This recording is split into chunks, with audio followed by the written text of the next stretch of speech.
Sobat Netizen, salam sehat selalu dan tetap semangat dalam beraktivitas.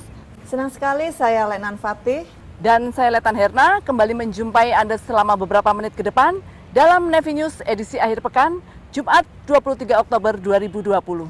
Serta liputan sepekan yang telah kami siapkan untuk Anda.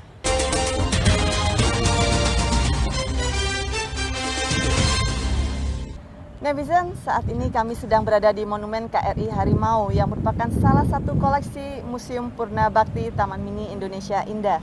Ya, betul sekali Letan Fatih.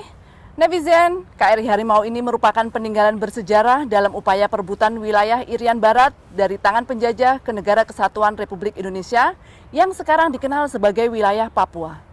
Kapal ini dimaksudkan untuk membantu menyelamatkan wilayah NKRI dari jajahan dan serbuan tentara Belanda.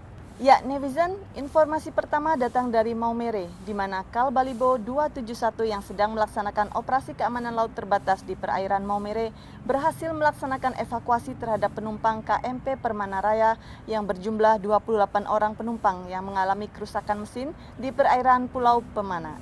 Kapal Angkatan Laut Balibo 2711 yang diawaki personel Pangkalan Angkatan Laut Maumere di bawah kendali operasi Pangkalan Utama Angkatan Laut 7 Kupang membantu evakuasi penumpang KMP Pemana Raya yang mengalami kerusakan mesin di perairan Pulau Pemana, Kecamatan Alok, Kabupaten Sika, Maumere.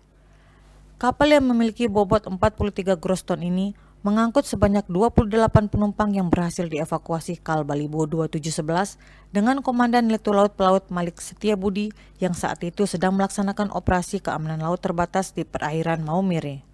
Setelah memberikan bantuan evakuasi, para penumpang selanjutnya dibawa menuju Pelabuhan Laurensai Maumere.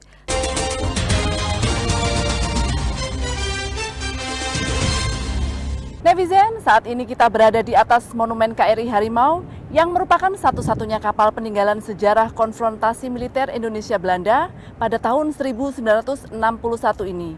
Berdiri kokoh di daratan Jakarta, diresmikan tanggal 10 Februari 2012. Ya, betul sekali Lenan Herna. Netizen, kapal perang jenis motor torpedo boat MTB dengan bobot 183,4 ton kelas Jaguar terbuat dari besi baja ringan buatan Jerman Barat ini dibeli pemerintah Indonesia dan bergabung di Armada Angkatan Laut Republik Indonesia pada tahun 1960. Ya, Lenan Herna, informasi berikutnya kita ada informasi apa? Ya, Letan Fatih, informasi berikutnya dari Surabaya. Komandan Komando Pembinaan Doktrin Pendidikan dan Latihan TNI Angkatan Laut, Laksamana Muda TNI Nur Hidayat, menerima kunjungan kerja Panglima Komando Armada 2 Surabaya, Laksamana Muda TNI Ing Sudihartawan di ruang auditorium Gedung Ki Hajar Dewantara, Kesatrian Bumimoro, Surabaya. Komandan Komando Pembinaan Doktrin Pendidikan dan Latihan TNI Angkatan Laut, Laksda TNI Nur Hidayat, menerima kunjungan kerja Panglima Komando Armada 2 Surabaya, Laksda TNI Ing Sudihartawan di ruang auditorium Gedung Ki Hajar Dewantara, Kesatiran Bumimoro, Kodiklatal, Surabaya. Selain untuk menjalin tali silaturahmi, kunjungan kerja tersebut juga membicarakan pentingnya peningkatan kerjasama guna meningkatkan profesionalisme prajurit matra laut, di mana Kodiklatal merupakan lembaga pendidikan pertama dalam mencetak prajurit TNI Angkatan Laut.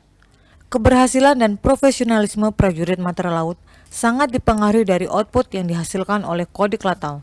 Oleh sebab itu, untuk meningkatkan kemampuan prajurit matra laut, Koarmada 2 Surabaya siap bekerja sama dengan Kodiklatal dengan memberikan fasilitas latihan di atas KRI guna mendukung latek siswa Kodiklatal.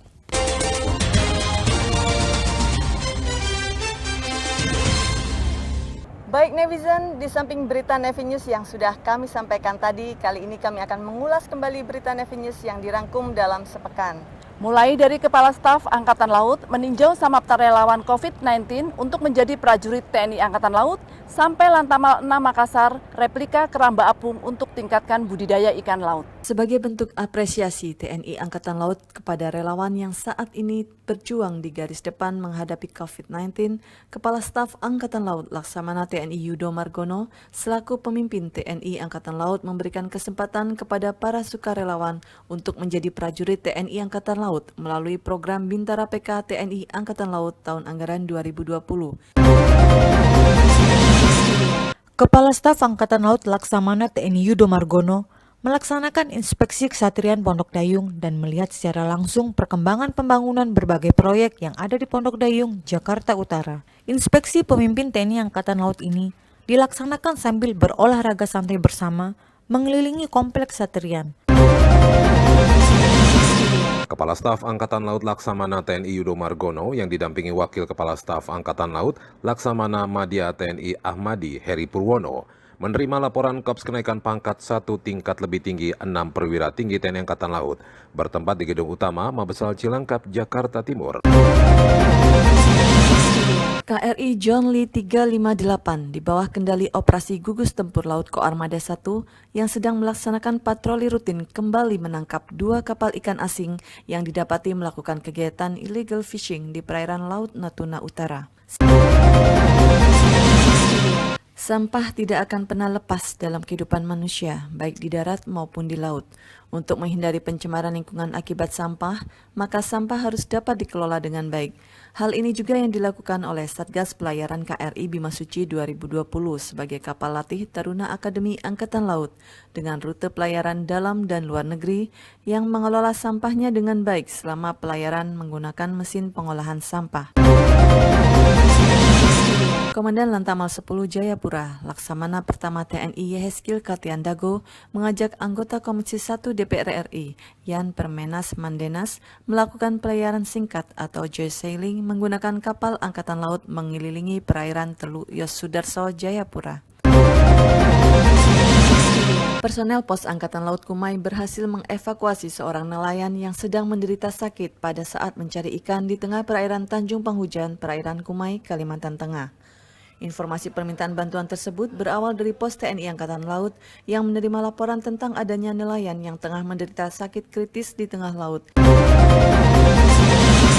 Guna mendukung pemerintah dalam program ketahanan pangan bahari di masa pandemi COVID-19, Komandan Pos TNI Angkatan Laut Letnan 2 Laut PM Dedi Erwantoni beserta prajurit Posal Labuan Bajo melaksanakan penebaran bibit ikan kerapu di dalam keramba jaring apung nelayan binaan Lanal Momere di Pulau Kukusan, Labuan Bajo, Kecamatan Komodo, Kabupaten Manggarai Barat, NTT.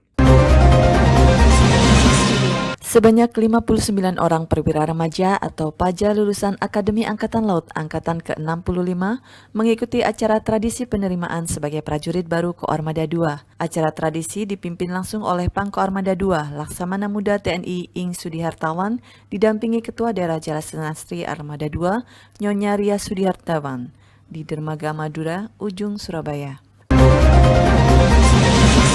Dalam rangka menjaga kedaulatan dan memperketat keamanan wilayah perbatasan NKRI Malaysia, beberapa unsur KRI dan Satkopaska yang terlibat dalam Satgas Perisai Sakti 2020 di bawah kendali Operasi Gugus Tempur Laut Koarmada 2 menggelar patroli bersama. Satuan Komando Pasukan Katak Komando Armada 3 melaksanakan latihan fast rope atau turun dengan menggunakan tali dari helikopter di lapangan upacara Mako Koarmada 3. Latihan tersebut merupakan salah satu materi pada latihan K1 Taktik Tempur tahun 2020. Latihan fast rope prajurit Satkopaska yang disaksikan secara langsung oleh Pangko Armada 3, Laksamana Muda TNI Dadi Hartanto, serta seluruh pejabat utama Koarmada 3 merupakan salah satu implementasi dari kebijakan Kepala Staf Angkatan Laut, Laksamana TNI Yudo Margono tentang peningkatan profesionalisme prajurit dan kesiapannya dalam melaksanakan tugas operasi. Sebanyak 24 personel militer dan pegawai negeri sipil jajaran Pangkalan Utama TNI Angkatan Laut 5 Surabaya mengikuti latihan dalam Dinas Administrasi Umum TNI atau TNI AL dan Komputer tahun anggaran 2020 yang digelar di Gedung Dinas Perbekalan Lantamal 5, Jalan Hang Tuah nomor 1, Ujung, Surabaya. Komandan Pangkalan Utama TNI Angkatan Laut 6 Makassar, Laksamana Pertama TNI Beni Sukandari menyaksikan secara langsung perluasan lahan keramba apung dengan mereplikasi keramba yang sudah ada di Pantai Jalaria, Mako, Lantamal 6 Makassar. Langkah itu dilakukan untuk meningkatkan kapasitas budidaya ikan laut yang sedang berjalan sebagai bentuk dukungan salah satu program ketahanan pangan Mako Lantamal 6 di tengah pandemi COVID-19 saat ini. Ya netizen, demikian informasi yang dapat kami sampaikan. Saya Letnan Farti. Dan saya Letan Herna. Kami beserta seluruh redaksi yang bertugas pamit undur diri. Stay safe and stay healthy. Disiplin patuhi protokol kesehatan yang ada. Apabila tidak ada keperluan mendesak, tetaplah berada di rumah. Ingat 3M, mencuci tangan, memakai masker, dan menjaga jarak. Jala Seva Jaya Mahe, justru di laut kita jaya. Terima kasih dan sampai jumpa.